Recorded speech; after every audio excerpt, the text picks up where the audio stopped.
prosseguindo então, vamos falar sobre epidemiologia, né? Assim, é uma área complicada também, das projeções, né? Assim, a gente fala que, né, a população está toda envelhecendo, então tende a, né, ter mais doenças degenerativas, né? E dentre elas a demência, né? Uhum. O que que você tem lido assim sobre isso? A gente faz. Existem algumas perspectivas, algumas projeções, né? Assim, mas é claro que tudo baseado na especulação.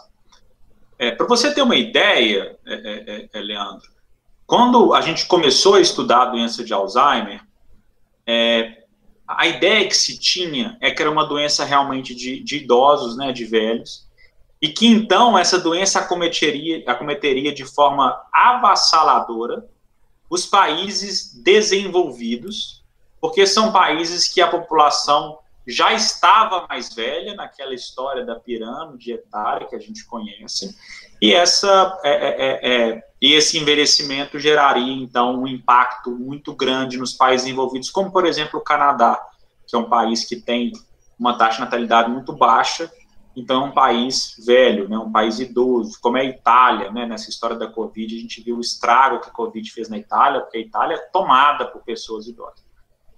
E aí a gente tinha essa convicção. E, na verdade, para você ver como é que essas especulações elas não podem ser precisas e não são, a gente descobre recentemente que a educação, ou seja, a reserva cognitiva, a capacidade da pessoa, ou a história educacional da pessoa, leitura e etc., seria um fator protetor, certo? E então os países desenvolvidos, que são países muito mais letrados, população, não existe população analfabeta, não existe população que não investiu em educação, são países que estão em declínio da incidência de demência, apesar de estarem muito velhos. E o grande problema atual, quem vai trazer esse impacto, né, assim, dobrando, né, assim, a cada década, cada 20 anos, quem vai trazer esse impacto vão ser os países em desenvolvimento. Então, vão ser os principais. Eu vou te dar uma notícia não muito agradável, e para quem está assistindo o canal, os dois principais países hoje, com relação a receio, o medo, o impacto que a gente vai ter com relação à demência, são Brasil e Índia.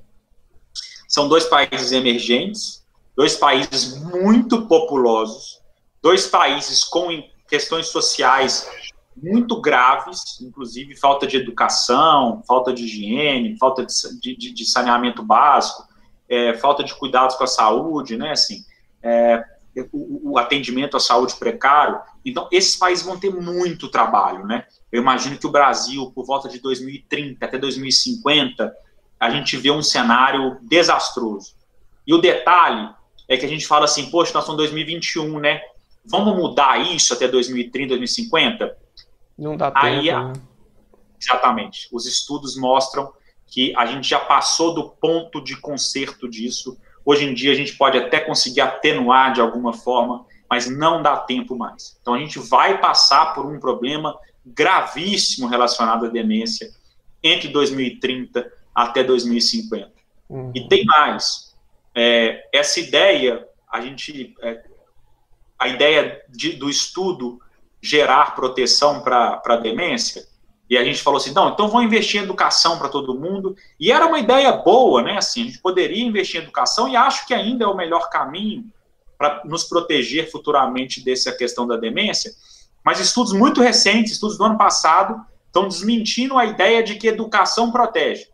Na verdade, a educação leva a pessoa a se cuidar melhor, a entender que a atividade física é importante, a se alimentar melhor, a de prevenir doenças crônicas, a de se cuidar, né? Então, a educação sozinha, o impacto não é por si só dela.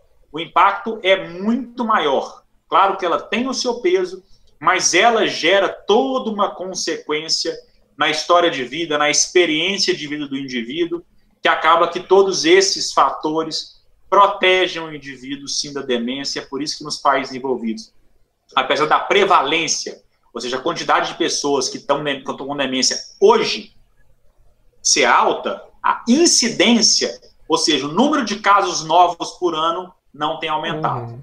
Enquanto no Brasil, a prevalência ainda não é tão alta, mas a incidência tem aumentado de forma exponencial, e isso vai acontecer a partir de agora, como eu falei, até 2050, de forma assustadora. Uhum. E aí é bom lembrar que quando a gente fala de demência e de epidemiologia, como você colocou, Uhum. eu vou deixar claro o seguinte: quando a gente fala de demência, é claro que a gente tem que falar impacto econômico, né? A gente depende de economia, né? Os países funcionam, a gente fica vendo todo ano, né, assim, a questão que a gente coloca como crescimento do PIB, necessidade de crescimento do PIB, o tanto que a China que tem crescido no PIB, o tanto que o Brasil tem encolhido no PIB, né? Então, a gente espera o enriquecimento do país, e o enriquecimento do país gera, sem dúvida nenhuma, melhora do índice de desenvolvimento humano, do IDH, da qualidade de vida das pessoas, né? E aí a demência, ela tem um impacto grosseiro no PIB. Por quê? Porque a demência em si gera duas coisas.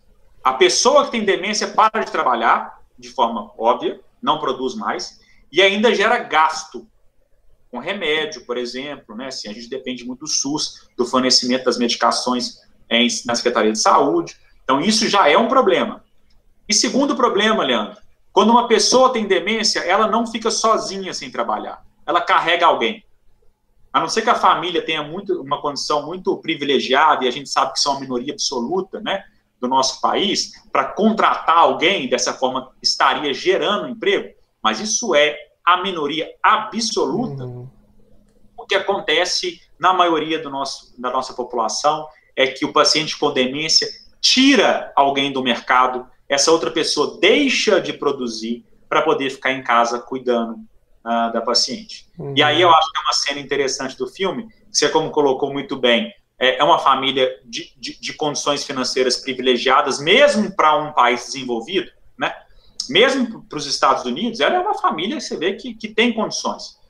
O que acontece em determinado momento? Contrata um cuidador, né? Então, mesmo a família ajudando a cuidar, uma filha sai lá do trabalho e fica um pouquinho com a mãe, e depois o marido fica um pouco, mas mesmo assim tem uma cuidadora. Tem alguém que começa a ficar com ela a partir de determinado momento de forma contínua, né? E isso não é nossa realidade. Nossa realidade é alguém parar de trabalhar para poder cuidar da pessoa com demência. Nós não temos estabelecimentos públicos para poder deixar esses pacientes ao longo do dia. Os privados são absurdamente caros, tão caros como contratar alguém. Então, a gente perde 2 pessoas em termos de produção. O impacto disso, hoje, a demência representa um prejuízo de 1% do PIB mundial. Não é 1% do PIB brasileiro, mundial. Então, de todo o PIB mundial, hoje a demência consome 1%. Parece pouco? Não. É um valor absurdo. E, claro, com a tendência de aumentar. Então, daqui a pouco a demência vai consumir 2%, 3% do PIB mundial, e a gente vai ter que encarar isso, que nós estamos em 2021 e nós ainda não temos tratamento efetivo para impedir a progressão da doença. Então, claro que vai ser nosso principal problema. A partir de agora, até 2050, a gente vai discutir isso. Esse vai ser o principal problema de saúde da população. Para a gente fechar essa parte de epidemiologia, com relação assim, ao gênero, à raça, tem alguma prevalência maior? Sim. Primeiro que o Alzheimer... Então, assim, é difícil. Assim, quando eu falo em demência, vamos então, voltar para o início da nossa discussão. Quando eu falo em demência, eu falo de uma síndrome clínica, causada por diversas etiologias, situações, né? Então, a pessoa pode ter um AVC e ficar demente. Um AVC. A pessoa pode sofrer um traumatismo craniano muito importante, ou seja, um acidente de automóvel e ela bate a cabeça, e a partir de então ela perde função e cognição, ela tem demência pós-traumática. Ela pode ter uma encefalite, uma meningite, por exemplo, pode deixar a pessoa com demência. Então, globalmente, falando o contexto demência, é difícil a gente falar em predileção por algum tipo de raça, de sexo e etc. Mas falando do Alzheimer, que é o filme apresentado nesse sentido, o Alzheimer é mais comum nas mulheres. é 2 vezes mais comum nas mulheres. A gente tem uma teoria, né, de que talvez o estrógeno, que é o hormônio feminino, tenha uma relação, talvez protetiva, porque depois da menopausa que esse risco aumenta de forma importante, quando há essa queda, né, que a gente sabe da produção de estrógeno. Então, isso é uma das explicações para o Alzheimer acometer mais as mulheres. O Alzheimer acomete mais negros e latinos. E aí não existe ainda uma explicação única. Acredita-se que fatores genéticos possam ser importantes, mas também condições de saúde. Volta para a história da educação, né? Então, os negros e os latinos, a gente sabe, eles estão numa situação menos privilegiada. Então, é um grupo populacional que tem menor acesso à saúde, menor acesso à educação, menor acesso a todos os outros fatores que poderiam, né, prevenir um quadro de demência, especialmente Alzheimer. Então, esses são os grupos que têm maior acometimento, né? Então, negros, latinos, mulheres são mais acometidos. Existe também um grupo específico, que eu acho que é interessante a gente falar, que são os pacientes com síndrome de Down.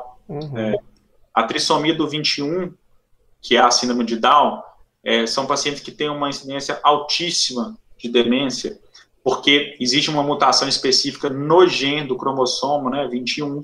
Como eles têm uma trissomia, aumenta de forma absurda a chance disso acontecer. Então, acredita-se que quase 100% dos pacientes que têm síndrome de Down, se eles viverem tempo suficiente, ultrapassarem seus 55, 60 anos de idade, e é bom a gente lembrar que antigamente a síndrome de Down morria muito cedo, né, por questões cardiológicas, e a gente conseguiu contornar isso na síndrome de Down, dar qualidade de vida para eles, e prevenir por cirurgias e outras prevenções cardiológicas que eles morressem tão cedo, né, mas agora eles estão vivendo tempo suficiente e, infelizmente, a nossa nova realidade para esse grupo populacional é a doença de Alzheimer, né? Então, é bom a gente lembrar, porque provavelmente tem pessoas assistindo que possam ter parentes queridos, etc. Então, a gente sempre tem que ter esse alerta para que as pessoas entendam, né, esse risco maior. Então, eu acho que da epidemiologia, eu acho que eu posso resumir os principais fatores de risco, seriam esses. Vamos falar então, que eu acho que agora um pouco que é o mais importante, que o pessoal deve estar em casa querendo saber, né? Tá, como é que eu evito então? O que dá pra gente fazer como indivíduo, né? Lá no filme, assim, ela faz atividade física, né? Ela até se perde, ela corre bastante. A alimentação parece que é boa, que é todo mundo magro, enfim. Sim. Nível superior, a maioria ali.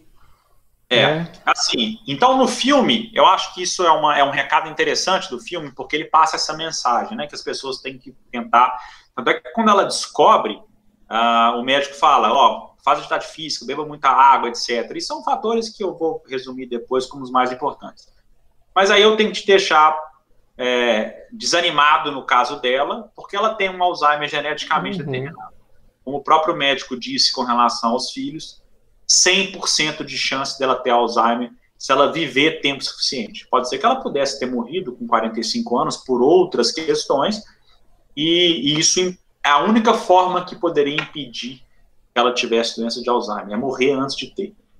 Mas o caso dela, repito, é a minoria absoluta. A maioria é esporádico, tá certo? Então, como que a gente pode fazer para evitar? Então, eu já falei aqui algumas coisas. A educação é um fator protetor.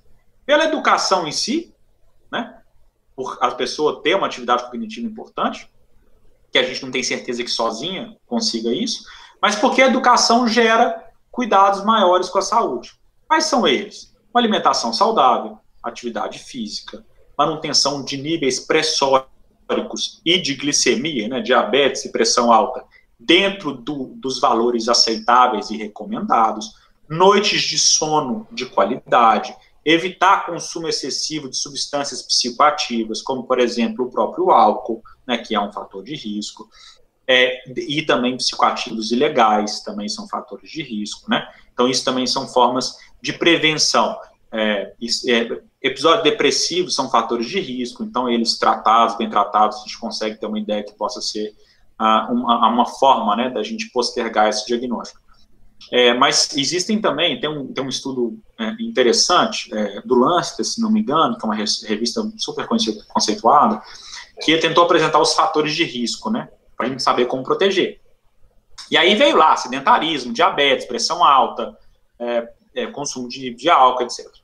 Mas interessantemente, é um dado muito curioso, o principal fator de risco no estudo foi perda da audição em meia-idade.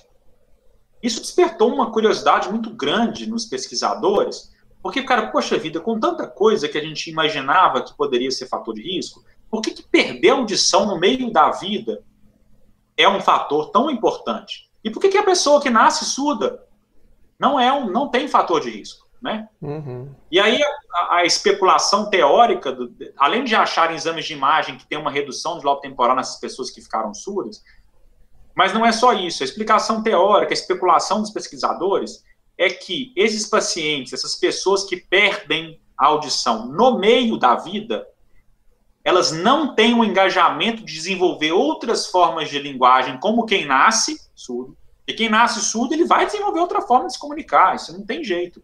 Né? Mas na meia-idade, a pessoa com 45 anos, ela simplesmente perde a audição com seus 50 anos, ela não tem o desejo, o engajamento de se envolver. O que ela faz? Muitas vezes aposenta, né? Aposenta, está no meio de um trabalho, o surdo ele não vai conseguir trabalhar, ele aposenta, né, por invalidez, e se afasta de todo e qualquer cenário social e cognitivo. Ele não vê mais filme, ele não vai mais em encontro com os amigos, ele não participa de conversas, ele se isola de toda e qualquer atividade cognitiva que dependa do mundo externo. Talvez a leitura seja a única coisa que ele possa conseguir sustentar, e a gente sabe que manter só leitura todos os dias é uma coisa que ele não vai fazer. Uhum. É difícil de sustentar isso. Então, vamos falar dessa prevenção.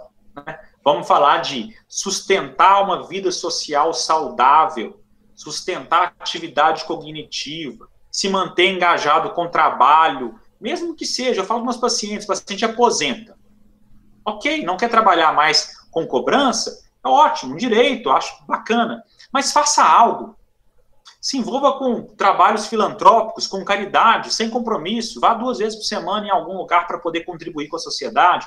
Se envolva em algo. Faça um curso de línguas. Poxa, você não queria aprender francês, inglês ao longo da vida? Matricule-se num curso de línguas, né? Envolva-se cognitivamente com algum tipo de atividade e com atividades que possam gerar convivência social com as pessoas. Isso é uma outra coisa que desperta uma questão importante, que é esse isolamento social. A gente tem visto os pacientes com demência piorarem de forma drástica, né? Porque o isolamento social faz justamente isso. Uhum. Tira a pessoa do convívio social e cognitivo que antes ela tinha de uma forma muito mais intensa. Então, acho que esses são os principais recados que eu passo da pessoa prevenir. Desculpa, e mais um. Os dados mostram que os países que consomem dieta mediterrânea são países com uma incidência muito menor de demência.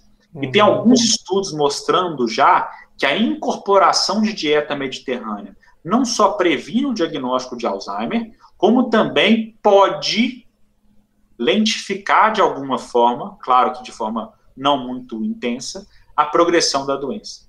Pode, os dados são embrionários. Mas eu, Leandro, eu oriento meus pacientes, quando eles vão no meu consultório e estão com comprometimento cognitivo leve ainda, como a própria atriz do filme, a personagem, né, se encontra inicialmente.